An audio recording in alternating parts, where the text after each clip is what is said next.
नमस्कार, जोहार। छत्तीसगढ़ न्यूज में आपका बहुत बहुत स्वागत है। इससे पहले आप न्यूज को कहां से देख रहे हैं, कमेंट में जरूर बताएं। साथ ही चैनल को सब्सक्राइब करना बिल्कुल ना भूलें। छत्तीसगढ़ में विकास हो ही साय साय, कांग्रेस बोल रही आय बाय।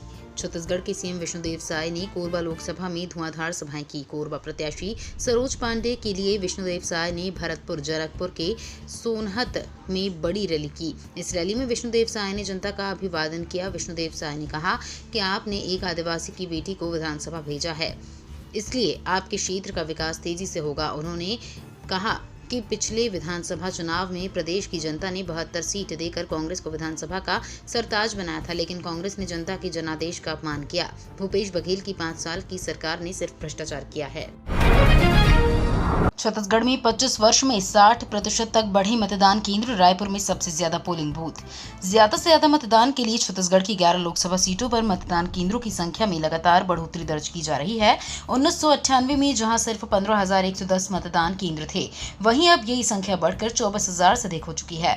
निर्वाचन कार्यालय के अधिकारियों के मुताबिक बस्तर से लेकर सरगुजा व शहरी ग्रामीण क्षेत्रों में ज्यादा से ज्यादा मतदान के लिए मतदान केंद्रों में वृद्धि की जा रही है।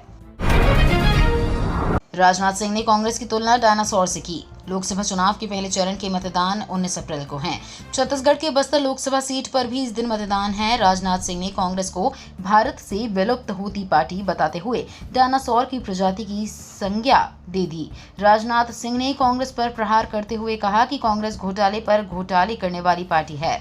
छत्तीसगढ़ में तो कांग्रेस ने गोठान से लेकर गोबर तक घोटाला किया। उन्होंने भारत के पीएम मोदी की तारीफ करते हुए कहा कि हमारे प्रधानमंत्री मोदी जी चाहते हैं कि ऐसे भारत का निर्माण हो जिसमें कोई गरीब ना हो। साथ नहीं, अब केवल 5 किलो मिलेगा चावल। भूपेश बघेल ने लोकसभा चुनाव के बीच राशन को बनाया बड़ा मुद्दा। लोकसभा चुनाव में कांग्रेस प्रत्याशी भूपेश बघेल ने केंद्र सरकार के साथ साथ राज्य सरकार पर बड़ा हमला बोला है। भूपेश बघेल ने कांग्रेस के शासनकाल का राशन कार्ड और वर्तमान भाजपा सरकार का राशन कार्ड दिखाते हुए कहा कि भाजपा सरकार ने जनता के राशन पर डाका डाला है। हमारे राशन कार्ड पर स्पष्ट रूप से दर्ज है कि परिवार में 3 या 3 से अधिक सदस्य होने पर 35 किलो चावल प्रति माह मिलेगा। साथ ही 5 से अधिक सदस्य होने पर प्रति सदस्य 7 किलो चावल प्रति माह मिलेगा। राहुल गांधी ने छत्तीसगढ़ में खेला आदिवासी कार्ड। नरेंद्र मोदी सरकार पर लगाया गंभीर आरोप। राहुल गांधी ने प्रधानमंत्री नरेंद्र मोदी के नेतृत्व वाली केंद्र सरकार पर हमला बोला और कहा कि भारत की राष्ट्रपति द्रौपदी मुर्मू को अयोध्या में राम मंदिर में प्राण प्रतिष्ठा समारोह में शामिल होने से रोका गया क्योंकि वो एक आदिवासी हैं और ये भारतीय जनता पार्टी की सोच को दर्शाता है। उन्होंने आगे कहा, लोकसभा चुनाव को 2 विचारधाराओं, संविधान की रक्षा करने वाले और इसे नष्ट करने वालों के बीच की लड़ाई बताया। केंद्र सरकार ने कोरोना में लोगों की मदद नहीं की, बोले राहुल गांधी।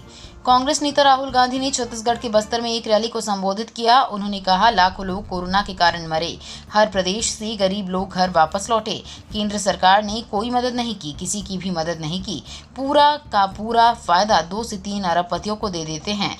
हिंदुस्तान में 22 लोग हैं जिनके पास उतना ही धन है जितना 70 करोड़ हिंदुस्तानी लोगों के पास है।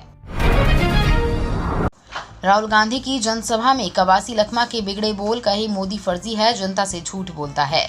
कांग्रेस का वोट बैंक बढ़ाने राहुल गांधी ने आज बस्तर में जनसभा को संबोधित किया। इस दौरान उन्होंने कांग्रेस प्रत्याशी कवासी लखमा के पक्ष में जनता से वोट देने की अपील की। राहुल गांधी के जनसभा संबोधन करने से पहले कांग्रेस प्रत्याशी कवासी लखमा ने जनसभा को संबोधित किया। इस दौरान कवासी लखमा ने प्रधानमंत्री मोदी के खिलाफ एक और विवादित बयान दिया है। छत्तीसगढ़ से बिहार जाने वाले रेल यात्रियों के लिए राहत। दुर्ग से छपरा के लिए चलेगी समर स्पेशल ट्रेन। गर्मी की छुट्टी मनाने लोग अपने घरों की ओर रुख करते हैं। ऐसे में ट्रेनों में सफर करने वाले यात्रियों की मुश्किलें बढ़ जाती हैं। इस भीड़ से निपटने के लिए रेलवे ने समर स्पेशल ट्रेनों को चलाने का फैसला किया है।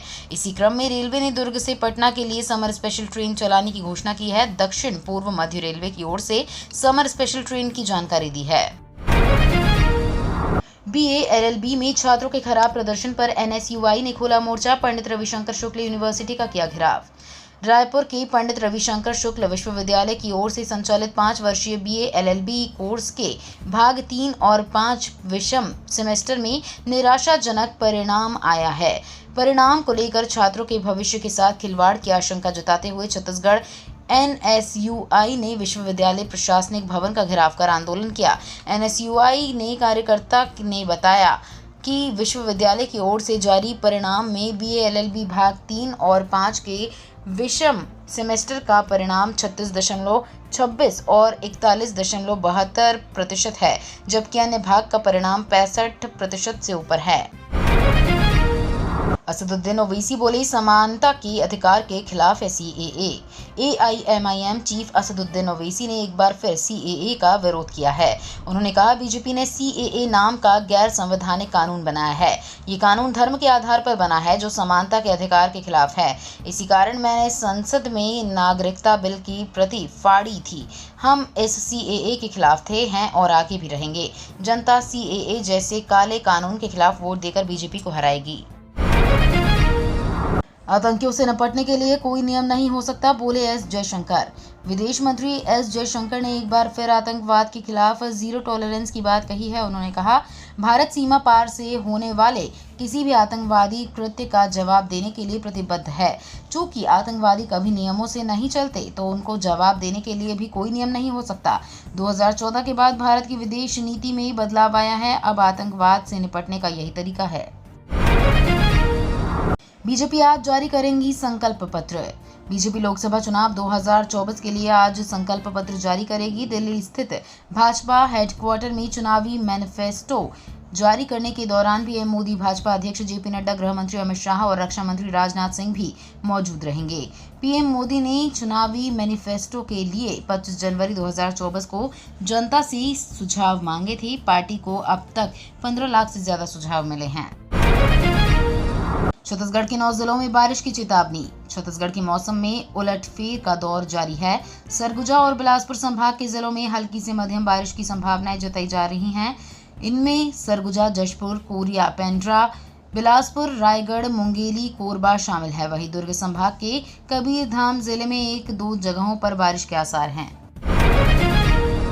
यूपीएससी ने इंजीनियरिंग सेवा मुख्य परीक्षा का शेड्यूल किया जारी। यूपीएससी ने इंजीनियरिंग सेवा मुख्य परीक्षा का शेड्यूल जारी कर दिया है। जांजगीर चांपा जिले में मुख्य परीक्षा 23 जून को 2 पालियों में सुबह 9 बजे से दोपहर 12 बजे तक और दूसरी पाली दोपहर 2:30 बजे से शाम 5:30 बजे तक होगी।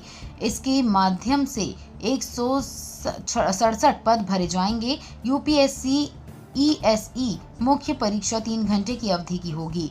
इसमें 2 पेपर शामिल होंगे। प्रत्येक पेपर 300 अंकों का होगा और परीक्षा में अधिकतम अंक 600 होंगे। कबीरधाम में जटायु गिद्ध को बचाने गणना शुरू। कबीरधाम जिले में जटायु गिद्ध की गणना की जा रही है। गणना की शुरुआत 8 अप्रैल 2024 को चान कमार टाइगर रिजर्व से प्रारंभ किया गया। चान कमार टाइगर रिजर्व क्षेत्र से लगी 500 किलोमीटर दायरे में आने वाले मध्य प्रदेश के 10 जिलों और छत्तीसगढ़ के 5 जिलों में किया जाएगा। बिलासपुर, मुंगेली, कटघोरा वन मंडल के बाद अब कबीरधाम जिले में गणना का कार्य किया जा रहा है। छत्तीसगढ़ में पहली बार भारत देश में 99% विलुप्त हो चुके जटायु गिद्ध को बचाने अभियान चलाया जा रहा है। ये तो थी आज की बड़ी खबरें।